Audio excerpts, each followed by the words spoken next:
weak as hell. Shut up. Y'all just out there laughing at that lady on mute. Shut up before I put my dark side in your face. What's that word?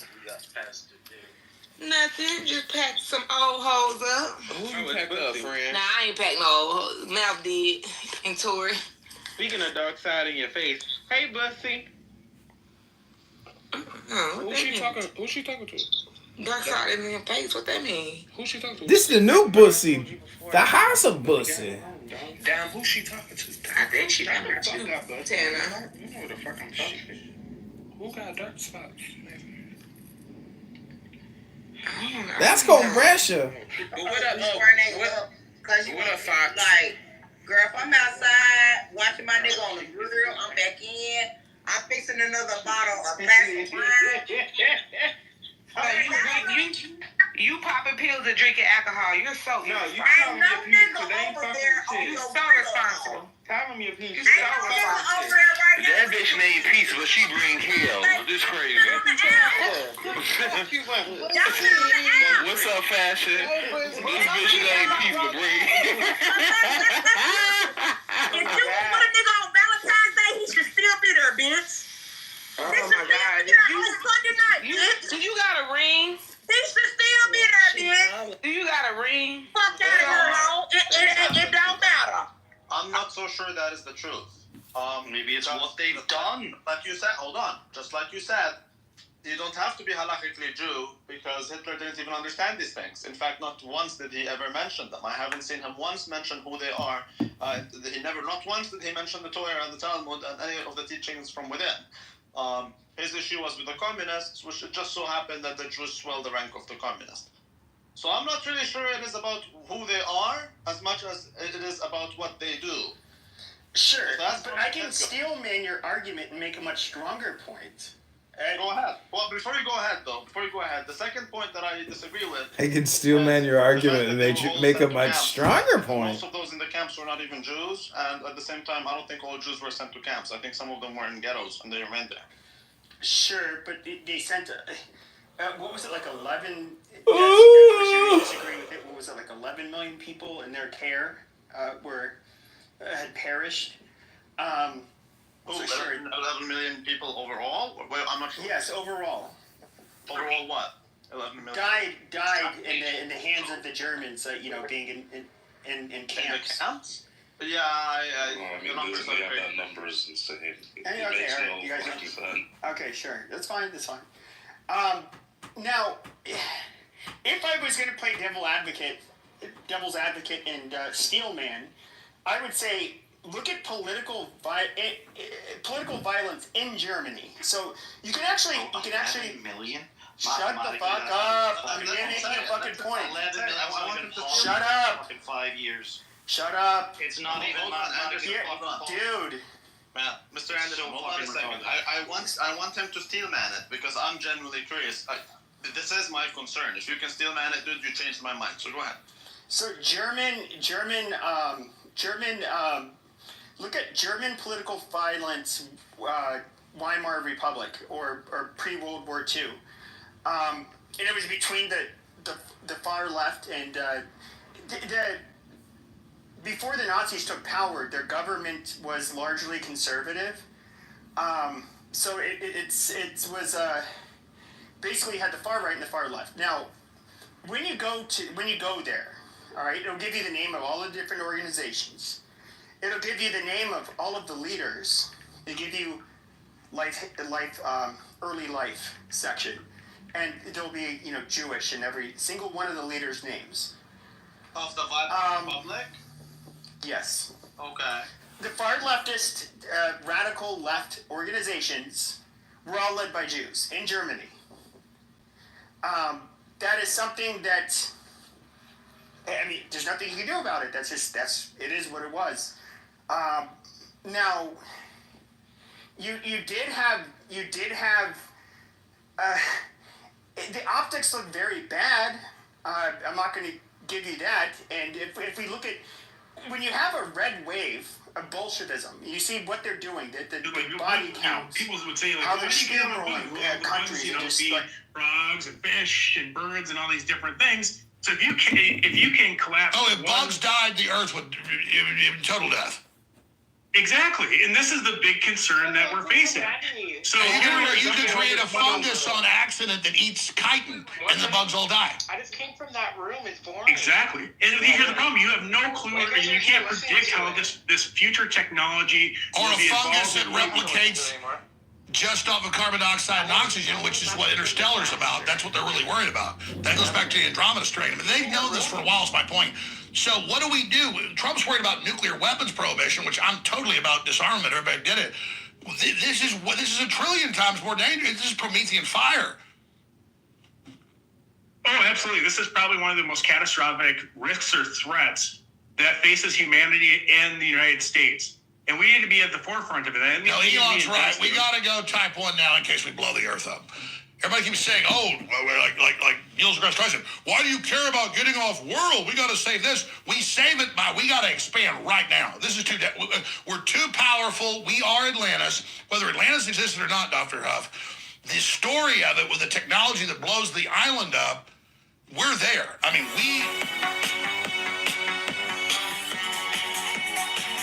we're there. I mean, we obviously, if you always duplicate. That's what life's about. You got to distribute. Do you agree with Elon Musk's plan to try to go type 1 civilization immediately?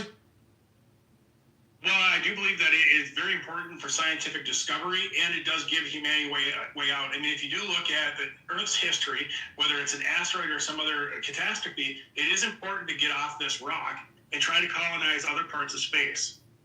If we don't, human life will come to an end at some point. Elaborate on that, because this is such a no-brainer, and Musk's attack for this, before Musk ever said it, I'm sure he said it before, I didn't see it. I've been saying this for 30 years on air. You can't put your eggs all in one basket. Everything is about innovation, trailblazing, maverick spirit, pioneering.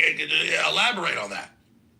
Yeah, so it's mainly about risk, like a portfolio. I look at it from like a risk portfolio. Like say that you have a bunch of investments on Wall Street. You don't want to put all your eggs into one basket. So we're stuck on these on Earth, which is our basket. Okay, and if you look back through the historical record, there's been a number of extinction events, asteroids, Pole shifts, comets.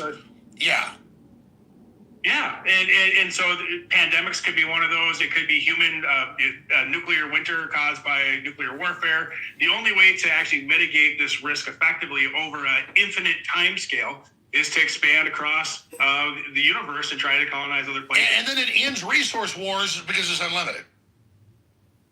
Well, along with this, so if you're also pushing the space race, so to speak, and you're investing in all this different space technology, oftentimes you develop other products to solve and engineer other products to solve problems that you didn't think of. And the one that they used to use from the 70s all the time was Velcro. So they had a problem in space where things would float around, they couldn't keep them in place, so they invented Velcro so they could stick a wrench to the side of the spacecraft and it wouldn't move. Well, Velcro then is now used in all sorts of different applications. There's 3M has this awesome industrial Velcro, which can hold like 100, 200 pounds. I've used it myself. But that was a technology that was not planned. It wouldn't have been thought of unless we were engaged in the space. Bottom line is we need new challenges for innovation and competition. We have to have it. Oh, absolutely. By pressing through this space race and getting to Mars, it will actually push what it means to be what it means to be an American. I'm very proud of the United States investment into programs like SpaceX and Starlink. But it's also going to be critical for human survival over thousands of years, hundreds of thousands of years, however we can push it. Nobody knows, of course. We don't know when the next. If we go interplanetary, interstellar, we're going to survive. I mean, that's the big fork in the road. We've got to do that. I mean, that's. I don't see I don't think it's impossible that, or let me rephrase that. I think we're going to get to Mars. I think Elon Musk is going to bring us there. I think the technology that will be developed to make that happen could bring all sorts of advancements to material science and also new types of energy and travel. In the physics literature, they talk. We want to talk about UFOs and that kind of thing. They talk about gravity drives. It checks out on paper. If you go look at the math, and I'm not a physicist, but I know enough to read through some of the equations and what they talk about and understand it.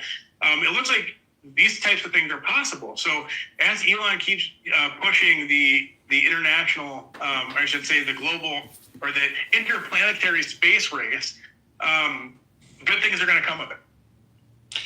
And I've looked at the numbers, and it's more of an art than a science, but how far we've come from the Wright brothers 100 and some years ago to now, we're like 98% there. It's like you got to go big though, and it's done. Yeah, and I keep on actually making the same argument with biotechnology. So there's a lot of people that are really concerned with new biological products in this synthetic biology field. So if you look back over the past 200 years, we have made tremendous advancements in biotechnology. Now with the fusion of AI and other types of advanced science and technology, microprocessing improving, AI on the chip's going to be a thing soon. With all these advancements, it's really going to push the envelope of synthetic biology. We might get to the point where we can have fully synthetic but biological replacement tissues. So skin, eyeballs. I mean, you can really get creative with the different kinds of things. You think, Well, there's an example. My Achilles is totally gone because I waited too long 10 years ago when it started to tear, and I waited. It's all gone now. And they're like, even if we get a cadaver from China, it's going to be hard now. And I mean, I could literally lose my leg. It's bad, folks. I'm still hiking and everything. It's just going out because all the other stuff's going out now because that's totally gone now. The legs, now the foot is numb. Electricity shoots through it. But yeah, I morally don't want to take. They might have killed some person, so I won't do it. But so that I'm waiting. I would love if they could just grow me into a tendon. Well, I think that day is coming, and I think it's probably closer to the future, or closer to the present than it is off in the future. I mean, I can definitely see within 5 to 6 years that synthetic tissues start to be commercially adopted and available. Within probably 10 to 15 to 20 years, I think that there's a great potential for things like organs to be able to be purchased, and for people that might need a replacement liver or a kidney, and then maybe one day they can get to more complex things like ear tissues, inner workings of ears and eyes. I mean, I think that's possible. But guess what? We're not going to get there if we keep on blowing all our money on failed mRNA technology that causes cancer. Well, that's my point. And there's two big debates. Sorry, go ahead. And this is really the crux of the problem here. If you look at what Doge is doing and why Elon's crushing Doge and why that's so important is that we need to quit spending money on stupid things that are wasteful, that work against American interests, and take our scarce resources and invest them into the things that are our future. The United States historically was the leader in producing technology. That's why we're more advanced and we have such a prosperous society.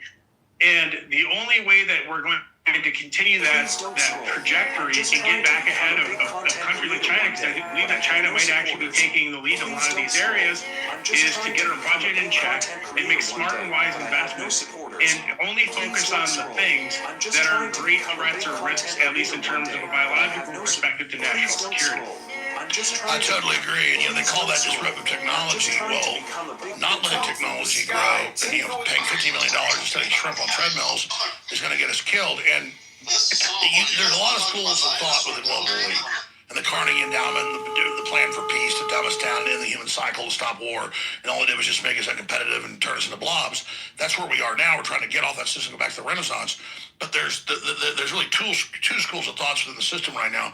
And the real one that's in power still, Trump's always partially pushed them out, is they want to discredit technology and discredit civilization, crash it for everybody else because it's too dangerous, and only have it in very small laboratory city-state systems. That's actually in their own writings because they are threatened by the Promethean Atlantis moment. But, to me, that's why you've got to put it into space and do the things that are dangerous further out. We need to just go ahead and turn it on high and just blast everything out there. They clearly, and I know this from my own understanding before they did it, but then in the SPARS 2025-2028 document that came out 2 years before as a war game out of the CIA, that's who really funded it, we know, they they predict that the shot will come out and hurt people and discredit the system and cause this lack of faith. They want to collapse. So these are actually troglodytes that are actually sabotaging civilization while they pretend they're for it. I think that's really the big secret they don't want us to know. Shillogy is incredible. It's on record. It's not debatable. Go research what is in Shillogy. But it's naturally occurring, and all deposits are not the same. The Shillogy we've got is hands down the cleanest, the purest, and the best. Ladies and gentlemen, get your Shillogy now at RealAlexJones.com. Shillogy is recognized throughout the world, and for thousands of years, is to get our budget in check and make.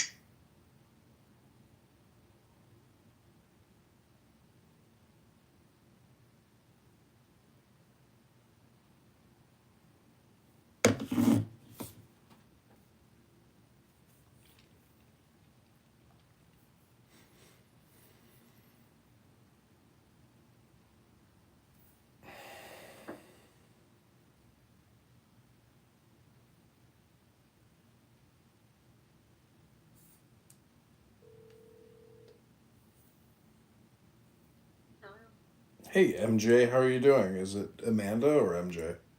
I think it's Amanda, but I go by both MJ or Amanda. Hey, this is John. Nice to say hello. How are you doing? Hey, yeah, I'm great. How are you? I'm good. I'm just having a nice evening at home, relaxing. What are you up to? I am finishing packing. I need to pack all of my work stuff and everything else that I need for 2 weeks. This was not supposed to be a 2-week trip, so everything had to be adjusted. Yeah, well, it's a good time to go to Puerto Rico, right? Hang on 1 second, you're breaking up pretty bad. Are you there? Yeah. Okay. I'm sorry, what did you say? I said it's a good time to go to Puerto Rico. Not sure if it's my phone or if it's yours. Let me just pick up the phone. Can you hear me now? There we go, yeah. Sorry about that. Yeah, I was just saying it's a good time to go to Puerto Rico. Yes, I'm not upset about being in Puerto Rico. The coldest week in Chicago. Yeah, it's for work. I will definitely try to take advantage of some exploring time out there. I haven't really had an opportunity to do a whole lot of exploring, but the longest I've stayed out there for work was a week, and I've had like just a weekend to kind of play around. Well, not even just like 1 day to kind of play around. So I went to like a national park out there, did some hiking, but that's about it. And some beaches. I mean, of course, like my hotel was right out on the beach, but yeah, it's not. It's. I don't think I'd ever spend my own money to go to Puerto Rico. It's just not my kind of vibe. But I'm not complaining at all. Yeah. Are you more of a skiing person, or do you like the beaches, or do you like beach? Oh, I love beaches. Yeah, I love the beaches. I just to spend the money to go to Puerto Rico, I feel like the money could be better spent going somewhere, even Florida, like has prettier beaches than Puerto Rico does. But I mean, I'm glad I've experienced it. But I'm also very glad I didn't spend my own money because it's just underwhelming, and it's kind of like trashy. I mean, like not Yeah. I don't know. Yeah, I know what you mean. I've never been there, so, but I'll take your word. I've heard it's, Yeah, I mean it's fun. It was it's always a decent time when I go. I just they do have some of the best vegan food I've ever eaten. Like they've perfected vegan food out there. But that was the highlight of my trip last time with the vegan food. Do you know what the difference is between Cuban food and Puerto Rican food? I mean, I've had like Cuban food, which has been amazing, but I can't remember ever seeing like a Puerto Rican restaurant, and if there is any actual culinary difference between like I guess Caribbean island, yeah. Yeah, I don't know. Well, I know like mofongo is it's like their the Puerto Rican staple is like mofongo. I'm not a fan of it. I I don't don't know what care it is. for it too much. So you live out in Wheaton, huh? I do. Wow, I used to be in the army, and I was in this with this amazing guy. He was from Wheaton. He went to Wheaton University, I think. He was super Christian. Yeah, it's my luck that I ended up in the most Bible thumping burb of Chicago. I don't know how I ended up here. It was sight unseen, so I just needed a place to stay, and it was close enough to my office when I first moved here. So, and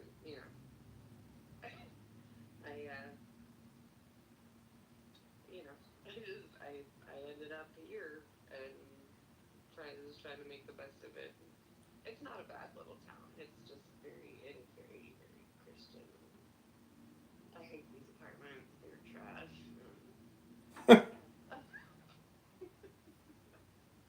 So yeah, Chicago's really fun though. I really do enjoy going out to the city. It's only like 45 minutes away. It's not that far. Yeah. I live out by O'Hare, like Northwest Side, Jefferson Park. Okay, I'm not familiar with where everything is at, but um, Are you flying out of Midway or O'Hare? I'm sorry. Tomorrow, are you flying Midway or O'Hare? O'Hare. Oh. Yeah, I've only flown O'Hare. I've never been to Midway.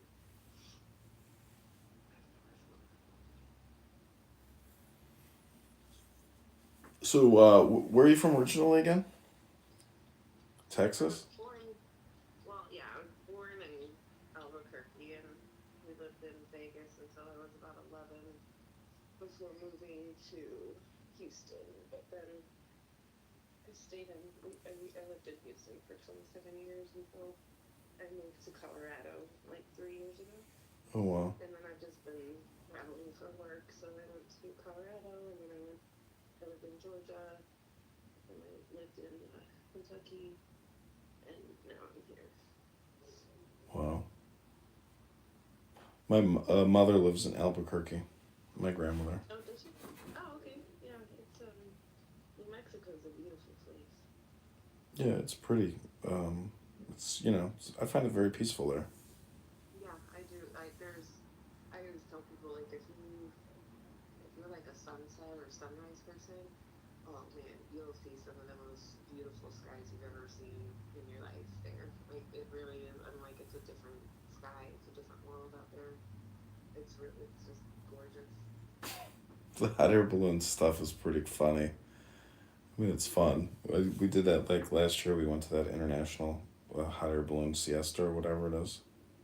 Mm. It was pretty cool seeing them do all those hot air balloons and do the big burnouts. It was yeah, like you said, Yeah. it's the sunsets really. Yeah, it's I love it. I love going. Yeah, October is usually the hot air balloon festival. Excuse me. And it's always like I've been when I was little, but um, as an adult, it's just so much more interesting.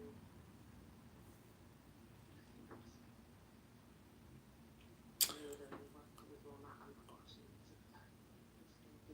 No joke. So are those your three dogs? I mean, you have a dog rescue not charity or something, or what do you do with dogs? Yes, those are my three dogs in my profile. And yes, when I lived in Houston, I founded it's a dog rescue called This Is Houston. And when I left Houston, I had done dog rescue for 15 years. Not just like on the side, not like as I spent tons of my own money on dog rescue, but that was one of the reasons why I started my nonprofit, was because I could start, you know, accepting donations and not have to, you know, use my own money to rescue these dogs. And so yeah, so that was like a couple years in, and then I hit a breaking point, and I just needed to rest my brain and my heart. It's really not for the faint of heart. Rescue is absolutely, you see some really, really cool things. So when I left Houston, I handed over the rescue to my other board members and took a break, and now I'm back. So doing things from, you know, we've rearranged some things that enable us to not be as hands-on. Well, me in particular, not to be as hands-on as I was when I was in Houston. I mean, when I lived in Houston, I was crawling under houses to rescue dogs at 3 o'clock in the morning and working a full-time job and taking care of a family. So, and you know, it was stressful to say the least. So, but now it's great. Everything is kind of readjusted and it works for everybody. And you know, we've grown tremendously. So we've got a bunch of different volunteers in different areas, and it's a good thing. Yeah. So I run our adoption coordination team, and yeah. Do you have kids? I have one daughter. Oh, wow. Yeah, she still lives in Houston. She's 23. She goes to school and Oh, wow. lives out there. Yeah, so it's just me and the 3 boys. Oh, that's fun. Yeah, I like dogs. I didn't have a dog, but You have kids? no, I don't have any kids. No kids, but you know, I want to foster a dog, so there's a shelter near my house, and I'm like always looking to see which dog I'm gonna go over there one day and be like, okay, I'm ready to fill out the application. Yeah, that's awesome. Yeah, Paws Chicago is actually a really great organization if you're ever interested, or if some reason you can't foster through the shelter that's near. Well, I'm not sure if Paws Chicago is the shelter that you're talking about, but No, it's something in Elston out in the northwest side by me, but I think I'm gonna do it in like June because yeah. I have a sailboat at Montrose Harbor and there's a dog park there. So Oh, I figure it'd be like a good time to shelter and then, you know, maybe try to find a new owner for the dog or something. yeah, yeah. Well, good for you. If you want to Yeah, because it's like you got to market the dog, and then maybe if the dog is, you know, has behavioral problems or something, I can help calm it down, help calm the dog down. Yeah, yeah, that's a lot of the issues. Well, I mean, This Is Houston was started because, like, I rescued dogs independently for the majority of my rescue career, if you will, if you want to call it a career. Um, but you know, without like 501(c)(3) backing, outside of other rescues that would help me. But that really is like This Is Houston was started primarily because I was like, there has to be something, like, we're just putting a band-aid on the issue. So really, This Is Houston was started because I was trying to get out in front of the issue, and I, you know, spoke in front of city council. I actually, um, the mayor at the time was Mayor Turner, and there was a gentleman, Tony Busby, that ran against him, and we actually ran his campaign with him, Tony Busby, against Mayor Turner, because he was really trying to change things for the dogs as well. But there's just really no regulations. There's not, you know, breeding regulations, and you know,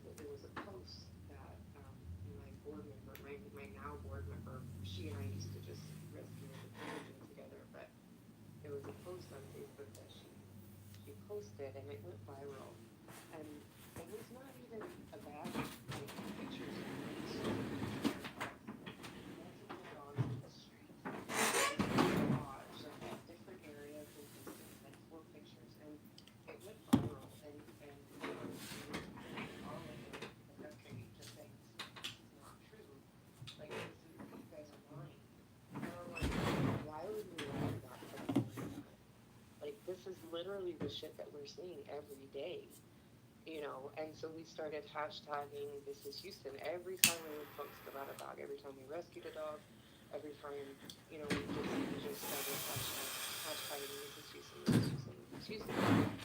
And that's when I was like, we need to start our own rescue. And my now board member Laura and I started it, and then I brought her on, and then her boyfriend, life partner, whatever the fuck it is, they both joined on, and so we 3 were board members, and we kicked ass. We still do, like but in the beginning we really did. We saved a ton of dogs, so.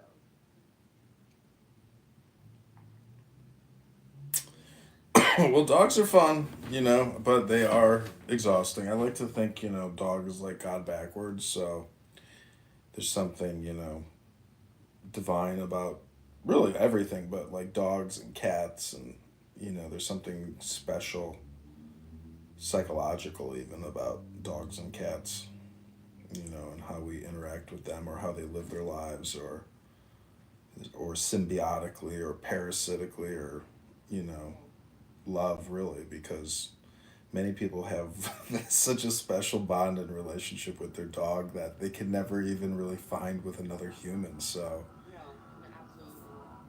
I 100% agree with you. Like the bond that I have with my dog, I will never find in a human, because it's unconditional.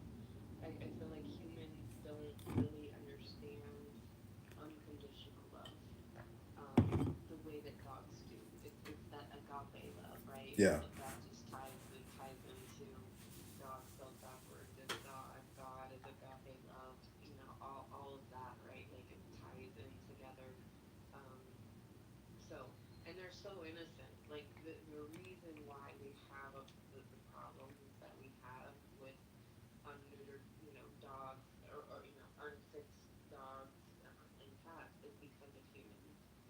We did this to them, so it's, for so many years I took the burden of everybody else, and trying to save these dogs. And that's, my scream from the beginning has always been, well, if we just stopped rescuing, if every rescue in America would stop rescuing for a week, FCC officials would have no choice but to come up with a solution on their own. But the thing is the truth is there's an ugly, corrupt side to rescue too, and there's a lot of bitches out there that are scamming the system, and for money. And I mean, it's human nature, because there's been illegal in everything, right? So it's like you've got teams like my team, where we are literally blood, sweat, and tears trying to save these dogs, and then there are stories that pop up about other teams that are hoarding dogs, and they're living in their own feces, and yeah. donations are being spent on, purses and, personal things, and these dogs are being neglected.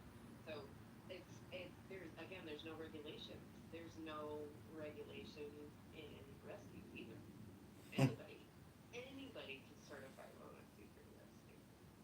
Yeah, they just arrested this doctor downtown. She put her dog in a plastic box and was apparently going to have it die in that plastic box, but she was being evicted, so the landlord's maid, the cleaning lady, uncovered the box with the dying dog, and luckily they saved the dog. But they arrested her, and she posted bail. But really bad PR for you if you're a doctor. She may have to move to another state or something. Yeah, literally. Like, I don't, well, and how do you, how does one even keep their medical license if if animal cruelty is on your record? Like, that should be an automatic, like, oh yeah, if you're gonna kill an animal, you probably shouldn't be treating people for anything. I know. I feel like that's the thing. It's like even if you become a successful doctor, sometimes you may have mental health problems, or you could be a psychotic. I mean, or you could have neurodegenerative decay, or you could have like early onset dementia, Alzheimer's. So it's like who know. I mean, clearly she's having problems, but maybe she's drowning in medical debt or college debt. Maybe, maybe. I've heard crazier things than that, so I don't put it past anybody. Yeah, I wonder if I mean I'm just like trying to get into the mind of somebody that does that because like they must get some sick perverse dopamine feedback from being Yeah, so disgusting. Like I mean you could easily find that dog, sanctuary, but like they choose to essentially decide to torture. yeah. I don't understand. It's I very have strange. seen Sad. the worst in people by doing animal rescue. Um, I have stories upon stories upon stories about how I found the conditions that dogs have been in that I found, which has really like jaded my whole outlook on like on humans. It really has. It's kind of true. Yeah, Yeah. it really has. It's unwinding from 15 years of dog rescue and seeing how utterly cruel humans actually really are. Um, it took a lot of therapy and a lot of um, alone time to just really like reprogram my thinking. Um, because it really is like it it's not for the faint of heart. It really isn't. You can see some really awful things that humans do to these animals. Yeah, I mean, because then there's levels above that where they may, it's like you can look at the news. There's this app called Breaking News, and like I see all these like murders and deaths that like you don't see maybe in like Sun Times or Tribune or other things, and it's like, yikes! Like, oh my gosh, this mother just murdered her three children, and it's like, you just see things where you're just like, I can't believe this, can't believe it. It's just so shocking, but it's with the dogs and the anyways, it's just magnitude, but it's like it's pretty much, all the same thing. If you're going to do that to a dog, it's like it's just sad that people can't figure out a way, to essentially save themselves. Yeah, that's really what it boils down to, right? Like it's Yeah. expected.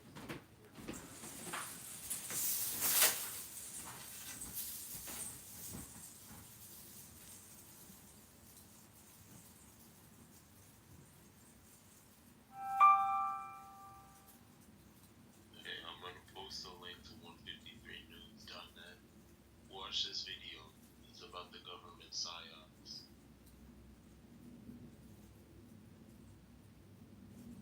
153news.net.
like Spirit? So I think they have a direct to Puerto Rico. It's cheaper.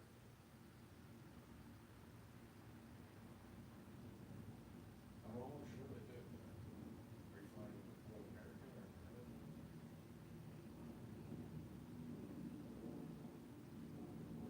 Oh, I mean, yeah, it's a different experience. This is a definitely that and Frontier are like you're like I can't believe how fun how much I can travel. This is the worst.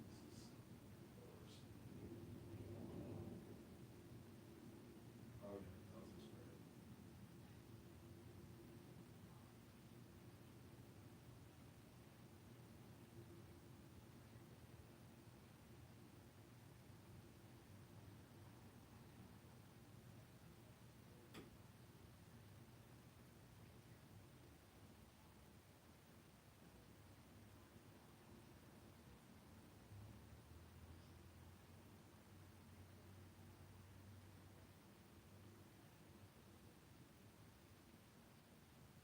Well, I have a tenant that lives in my apartment building who works for Spirit, so I guess his Spirit technically was $1,000 in my pocket every month. But they just filed bankruptcy, and anyways, I won't go into it. But yeah, I mean, safe travels, and it's been a pleasure, and hope you have a beautiful,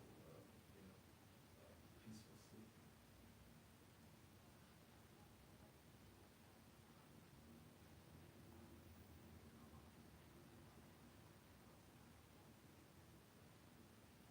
Yeah, let's get dinner.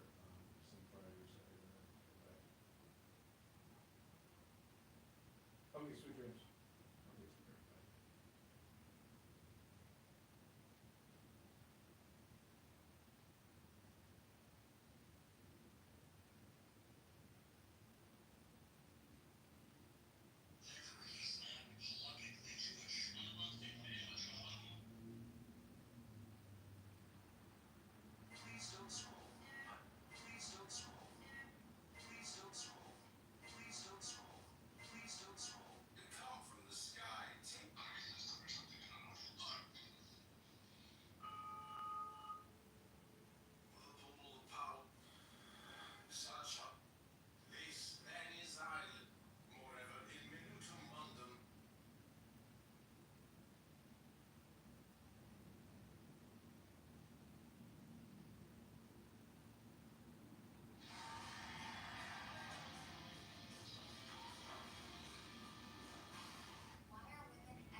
construct?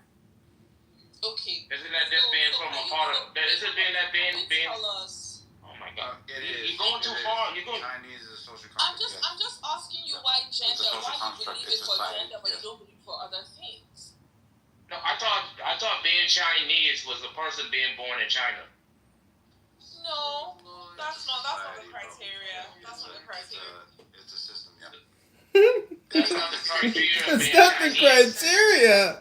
I like the question Shigabeli is asking. What identities are changeable by self-identifications and which ones are not? And why like what, just defend your answer. Why is this identity of gender or this category gender the only thing that someone's proclamation is enough to switch them into a different category? We don't do that in any other aspect of life. Can you think of any other aspect of life, Nathan, where someone's self-proclamation makes them into that thing? Yes, we do that with race. Yes, your name. No, we don't do that with race. No, your name. No. But naming is not a category. Wait. Yes. Listen, in America, cut the energy prices, supercharge that as quick as possible. In America, Evade assassination. Listen, in America, before they there shot are him. people who aren't black, they're mixed, and we call them black in America. There you go. That's not what I mean. That's not what I'm asking you. I know that's not what you mean because it beats your argument. That's the point. That point is a valid point, but it's different from what I asked you. What I'm asking is, hold on. The people that he's calling black in America who are mixed. I'm not calling them black. I'm Okay, not calling them black. The people that Americans call black, right, in America who are mixed, those same people, without changing anything about themselves, are white in Nigeria and colored in South Africa. Oh, so now you agree with me. Social construct. Thank you. No. So now Yes, we're asking you, why do you have to for age? Because like I said, I don't think that age has anything to do with just a social construct, right? I think that it has something to do with your body changing basically from one state to another due to time.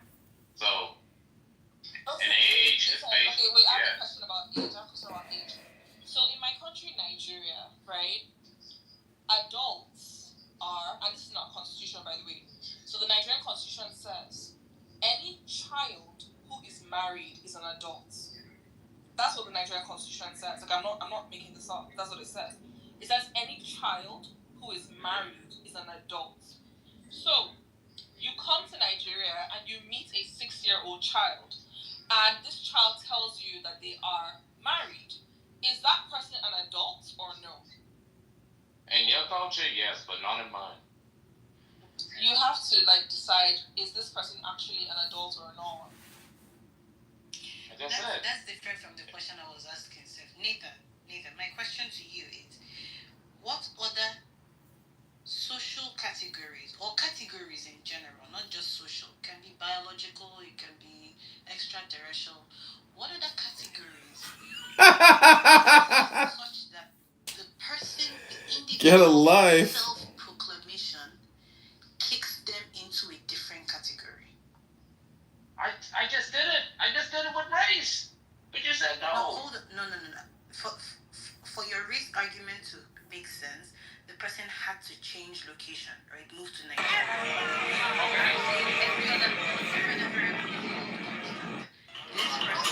DJ Olive Garden. And by self,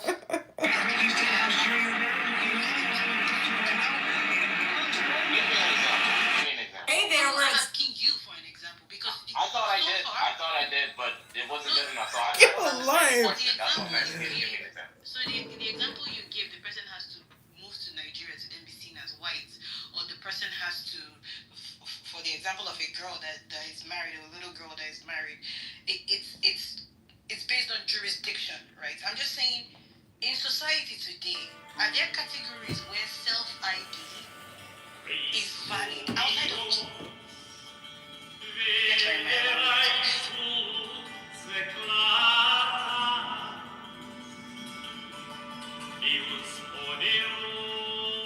Using Robinhood Gold to get 4% APY Dude, high yield cash. Sign up now. Are they all this stupid? Hey, Earl. Hey, Bill. Crypto wasn't for him. He'd steer you clear of the drywall screws, when what you really needed were concrete anchors. Thanks. That one. This one. The small one. Yeah, that one. But when it came time,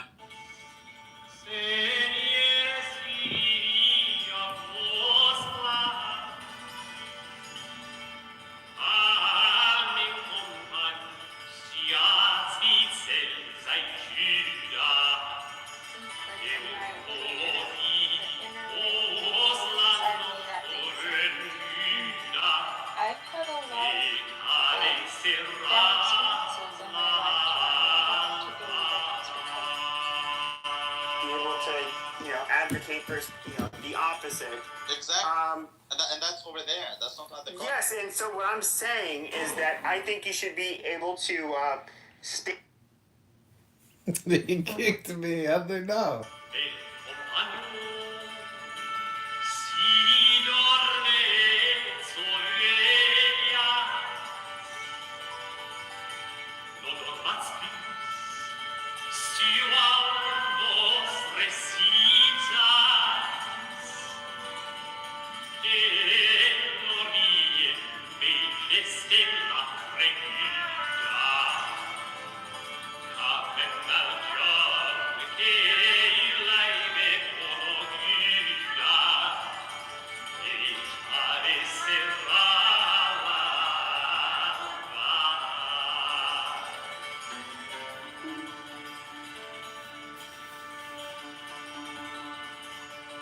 Don't believe the voice in my head is who I am.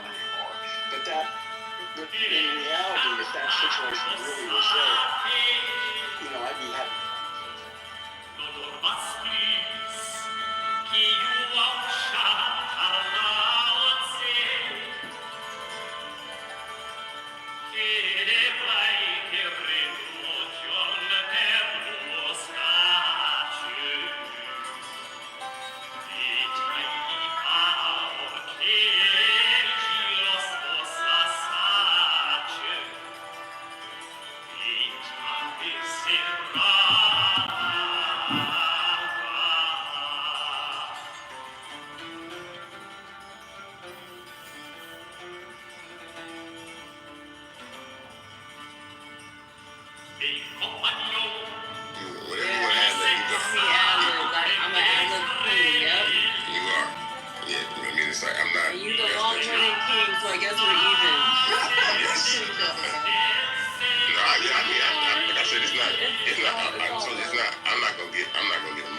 the point? No one child family. If you call somebody a domestic abuser and they not a domestic abuser, it's up for life. Like, it's up because you try because those type of allegations, like you saying that my baby ain't mine, or you saying that or Kendrick saying that Drake got a hidden child, that's not going to damage your career. Both of them threw shots that in this society as black men know that those allegations can be weaponized against them. Those allegations could be weaponized against them in corporate America to damage their careers. That's the risk that both of them took. Now, that's what I'm saying. I think both of them are wrong in that instance. I got a question, Isaac. Yeah. All right. Wait, no. Both ain't wrong because Drake did it first. So you can't punch me in my face, and then if I shoot you, you try to dictate my response. Like Drake should have controlled his actions, and then it would have never got to that. Hold on. So to Drake's credit, he said this, and this is another thing too. As a defamation lawsuit, in the realm of a defamation lawsuit, Drake said that everything I said in my rap is facts. He said that. He said it's facts. He goes, that's facts. Everything that I said is facts. No. What I'm saying is. Man. No. Listen, I understand that. Damn, Steph Curry. What I'm saying is in the battle, Drake said everything that I'm telling you is facts. It's facts. all the stuff that I'm saying about him being the domestic violence allegations against him is facts. And then everybody had these little, they had the little video online where the girl was giving the girl was having the podcast episode and she was saying that Kendrick beat up some girl at the Hard Rock and they hired.